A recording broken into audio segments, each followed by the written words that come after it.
नमस्कार साथियों, मैं आपका अपना Shafi Mohammad Saifi NCR express news से। जैसा आप सभी को मालूम है, आजकल निकाय चुनाव और नगर पालिका चुनावों की सरगर्मियां तेज़ हो गई हैं। चुनाव भी नज़दीक है। बताया जाता है कि इस साल में चुनाव हो जाएंगे। हम हैं मौजूद सिकंदराबाद नगर में। यहाँ से बहुजन समाज पार्टी से काफ़ी समय से जुड़े हैं यूसुफ पटेल जी। संगठन में भी जुड़े, उसके बाद वेदराम भाटी जी से भी जुड़े और कई लोगों से बड़ी नज़दीकियाँ रही हैं इनकी यूसुफ पटेल जी, और संभावित उम्मीदवार हैं सिकंदराबाद से चेयरमैन पद के। तो इनसे बात करेंगे इनके परिवार के बारे में, इनका परिचय और क्या क्या ख़ास मुद्दे हैं और इनकी जो सियासत का सफ़र है वो कैसा है। यूसुफ पटेल जी, आपका स्वागत है हमारे यहाँ एनसीआर एक्सप्रेस न्यूज़ में। सबसे पहले मैं सभी भाई का शुक्रिया अदा करना चाहूँगा कि उन्होंने मेरा इंटरव्यू लेकर जो ये मेरे पे करम किया है, मैं उनको शुक्रिया अदा करना चाहता हूँ। अच्छा, सबसे पहले पटेल जी, आप ये बताएं कि आपका परिवार, अपना इंट्रोडक्शन दें। मैं मोहम्मद यूसुफ सैफ़ी पटेल, मुझको लोग प्यार से कहते हैं। जब मैं 7th क्लास में था तो अग्रसेन इंटर कॉलेज से मैंने कैप्टनशिप की थी और मैं स्टेट लेवल तक क्रिकेट खेला। तो उस टाइम एक ब्रजेश पटेल खिलाड़ी होता था।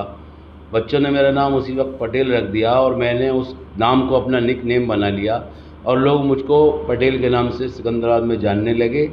मैं 99 से राजनीति कर रहा हूँ बहुजन समाज पार्टी की। मैं 99 में नगर अध्यक्ष बना बहुजन समाज पार्टी का सिकंदराबाद से। उसके बाद में 2002 के अंदर बसपा की सरकार बनी, माननीय वेदराम भाटी जी का प्रतिनिधि रहा। 2004 के अंदर मैं गौतम बुद्ध नगर से नोएडा का जिला उपाध्यक्ष रहा और तभी से मैं सक्रिय राजनीति बहुजन समाज पार्टी की करता हूं। और बहुत सारे मैंने कैडर कैंप किए। आर या राज्यसभा सांसद थे उस वक्त में, मैं उन्हीं के साथ में बहन जी से मिलने जाया करता था और माननीय वर काशीराम जी से भी मैंने कैडर कैंप लिए हैं। तो मेरा सफ़र 99 से राजनीति का चल रहा है और मैं पिछले 99 से ही बहुजन समाज पार्टी की राजनीति कर रहा हूँ। यूसुफ सैफ़ी साहब, आप, हमारा जो सैफ़ी समाज है इसमें बहुत कम लोगों की सक्रियता होती है राजनीति में। आपने बताया 99 से आप सक्रिय हैं, तो आपको इस राजनीति की लगन कैसे लगी? मैं जब क्रिकेट खेलता था तो एक स्पोर्ट्समैन जो होता है उसका भाईचारा, उसका सामाजिक दायरा एक इस तरह से होता है कि मैं शुरू से ही जब स्कूल में पढ़ता था तो मैं देखता था मंच पर जो हमें अवार्ड देने के लिए आते थे। सन 84 में मैं एथलेटिक्स में चैम्पियन रहा था पूरे ज़िले में। तो उस वक्त शहीदुल हसन मंत्री थे, उन्होंने मुझको पूरे ज़िले के चैम्पियन होने पर अवार्ड दिया था। तो मैं तभी से ही मन में ये रखता था कि एक दिन मैं भी मंच से बोलूँगा और मैं बच्चों को प्रेरणा दूंगा। तो तभी मेरे 84 से ही मन में ये आया कि ये लोग जो हमें प्रेरणा देते हैं मंच पर आकर, तो मेरे मन में तभी एक जिज्ञासा उठी कि मैं क्यों ना सामाजिक ऐसे कार्य करूं और राजनीति में आऊँ कि लोग मेरे को भी पहचानें और एक दिन मैं भी मंच से आके बच्चों को प्रोत्साहन करूं और उनका हौसला बढ़ाऊं, जिस तरह से आज मुझको शहीदुल हसन मंत्री जी ने अवार्ड दिया है। और मैं किताबों में पढ़ता था भगत सिंह को, तो मुझे लगा कि इनको तो गुजरे हुए बहुत अरसा गुजर गया और ये हम आज तक भी इन लोगों को पढ़ रहे हैं। तो मेरे अंदर ऐसी जिज्ञासा हुई कि दुनिया के अंदर आदमी को जो जन्म मिलता है ये बड़ी मुश्किल से मिलता है, और इस जन्म को लेने के बाद अगर कुछ हमने जीवन में आके ऐसा नहीं किया कि लोग हमको जाने, तो मेरे मन में एक जिज्ञासा रही कि मैंने हमेशा बचपन से ये ऐद किया है कि मैं चाहता हूँ कि मेरे को लोग जाने और अच्छे कर्मों से, सामाजिक कामों से। तो फिर मैंने राजनीति में आने का इसीलिए प्रण किया कि राजनीति एक ऐसी जगह है जहाँ मैं गरीब, असहाय, कमज़ोर लोगों की मदद कर सकता हूँ। और मैंने बहुत लोगों की मदद भी की। जब मैं 22 के अंदर सरकार में रहा, माननीय मंत्री जी का प्रतिनिधि रहा, तो लोगों के मैंने अथाह काम किए और हर तरह का काम किया। हर तरह का आदमी मेरे पास आता था और मैं सभी की सेवा करता था। तो मेरे को बचपन से ही देखकर ये मन में आया कि मैं सामाजिक और राजनीतिक ऐसे काम करूं जिससे मेरा जीवन, मेरे गुजरने के बाद मुझको लोग जाने कि हाँ, शहर के अंदर कोई एक यूसुफ पटेल सैफ़ी नाम का शख्स हुआ था और लोगों को लगे हाँ भाई, जीवन जीने का अर्थ क्या है। अच्छा, बहुत बड़ा सवाल है। सिकंदराबाद, जहाँ से आप चुनाव लड़ने जा रहे हैं, बिल्कुल एनसीआर, ग्रेटर नोएडा, नोएडा से जुड़ा हुआ है। लेकिन जैसे ही ग्रेटर नोएडा, नोएडा की सीमा समाप्त होती है तो अलग पहचान हो जाती है सिकंदराबाद की। ये कस्बे का, इसका, नगर का दुर्भाग्य रहा है। क्या क्या ख़ास मुद्दे हैं जिनके आधार पर आप चुनाव लड़ रहे हैं? तो आपके क्या ख़ास मुद्दे होंगे? देखिए, मैं आपके चैनल के माध्यम से कहना चाहता हूँ सभी भाई, ये सिकंदराबाद ज़िला बुलंदशहर ऐतिहासिक ज़िला होता था और सिकंदराबाद ऐतिहासिक तहसील होती थी।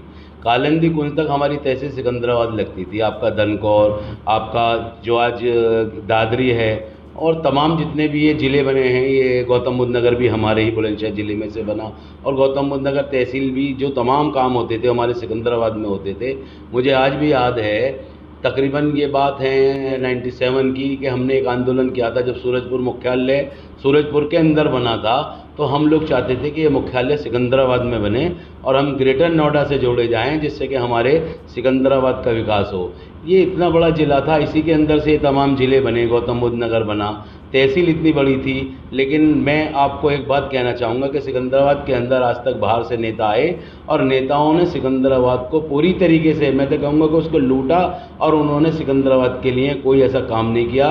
सबसे बड़े दुख की बात यह है कि हमारे ज़िले के तीन मुख्यमंत्री रहे। बनारसी दास सबसे पहले मुख्यमंत्री थे, उसके बाद बाबूजी कल्याण सिंह मुख्यमंत्री बने, उसके बाद बहन कुमारी मायावती जी हमारे ज़िले में आता था बादलपुर, उसकी मुख्यमंत्री बनी। हाँ, अगर किसी ने इसको विकास के तौर पे काम किया तो बहन मायावती ने किया। और सिकंदराबाद का दुर्भाग्य ये रहा कि यहाँ पर आज तक लोकल कोई भी नेता विधायक नहीं बन पाया। बाहर के लोग विधायक बनते थे और विधायक बन के चले जाते थे, इसलिए सिकंदराबाद के लिए किसी ने नहीं सोचा। मैंने 2012 में विधानसभा से भी टिकट मांगा था बसपा से, और मेरा काफ़ी नज़दीकी मामला चला गया था, लेकिन किसी कारणवश मेरा टिकट नहीं हो पाया। अगर मेरा 2012 में सभी साहब टिकट हो जाता तो इंशाअल्लाह आज मैं सिकंदराबाद का विधायक होता, और शहर के संगीन विकास के लिए और इस शहर को बनाने के लिए मैं अथक प्रयास करता। और आज मेरा फिर यही मन है, जो आज शहर के हालात हैं, आप कहते हो कि बिल्कुल बॉर्डर लगा हुआ है, यहाँ की हालत बहुत ख़राब है, बिल्कुल आप ठीक कह रहे हो। सिकंदराबाद की बदनसीबी है कि सिकंदराबाद गौतम बुद्ध नगर के बिल्कुल करीब होते हुए, और आज इतना बदनसीब है कि हमारे यहाँ वो फैसिलिटी नहीं है। हमारे यहाँ स्वास्थ्य विभाग बहुत कमज़ोर है, शिक्षा के मामले में हम बहुत कमज़ोर हैं, और तमाम जितना हमारा इंडस्ट्रियल एरिया, यहाँ इतना पुराना इंडस्ट्रियल एरिया है। अगर आप देखोगे कि गौतम बुद्ध नगर और तमाम गाज़ियाबाद से भी पहले का इंडस्ट्रियल एरिया हमारे यहाँ का बना हुआ है, लेकिन वहाँ पे यूपीएसआईडीसी कोई काम नहीं करती, किसी तरह की फैसिलिटी नहीं है। इंडस्ट्री लोग लगाने आते हैं, लेकिन जब उनको फैसिलिटी नहीं मिलती तो वो यहाँ से वापस चले जाते हैं। तो मैं आपके माध्यम से कहना चाहूँगा, अगर मेरे को मौका मिला और शहर की जनता ने मुझे ये मौका दिया, तो सबसे पहला मेरा यही काम होगा कि मैं अपने सिकंदराबाद को गौतम बुद्ध नगर के तर्ज पर यहाँ विकास करूँगा। यहाँ के नाले नाली सड़कें तमाम चीज़ों को बिल्कुल दुरुस्त करूँगा। और मेरा जो सबसे मेन मुद्दा है सिकंदराबाद के अंदर, आज टैक्स जो था, आपके चैनल के माध्यम से बता देना चाहता हूँ, जो टैक्स था 25 पैसे स्क्वायर फुट का, वो आज शासन ने पौने 2 रुपये स्क्वायर फुट कर दिया है और नगर पालिका ने उसको पास किया है। मेरा सबसे बड़ा जो आंदोलन होगा चुनाव के इससे पहले, वो इस टैक्स के खिलाफ होगा। और मैंने अपनी जनता से और चैनलों के माध्यम से भी कहा है, अगर मैं चेयरमैन बना तो मैं नगर पालिका से आपका टैक्स माफ़ कराऊंगा, आपका पानी का टैक्स माफ़ कराऊंगा, और विदाउट टैक्स मैं नगर पालिका चलाऊंगा, क्योंकि चेयरमैनी चलाने के लिए और बहुत सारे साधन हैं शहर के अंदर।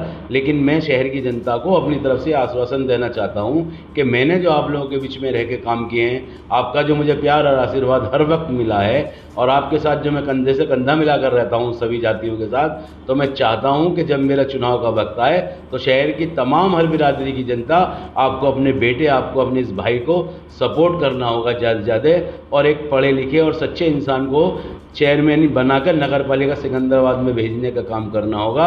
ऐसी मैं आपसे उम्मीद और गुजारिश करता हूं कि मैं आपका बेटा और आपका भाई चुनाव में आया हूं, और मैं इस 25 साल की राजनीति में पहली बार आपके सामने आपसे हाथ जोड़कर गुजारिश करूंगा, झोली फहराकर गुजारिश करूंगा कि मेरे को आप एक बार मौका दें, और मैं आपके हर बात पे खरा उतरने की कोशिश करूंगा। ऐसा मैं आपके चैनल के माध्यम से कहना चाहता हूँ। अच्छा, आपने देखा यूसुफ पटेल जी का कहना है कि अगर वह चुनाव जीते तो ग्रेटर नोएडा की तर्ज पर सिकंदराबाद का विकास करेंगे और सिकंदराबाद की समस्याएं हल करेंगे। उन्होंने लोगों से एक बार अपील भी की है। उनका कहना है कि सिकंदराबाद जो अब विकास से बिल्कुल अछूता नज़र आ रहा है, उसका वह जमकर विकास करेंगे।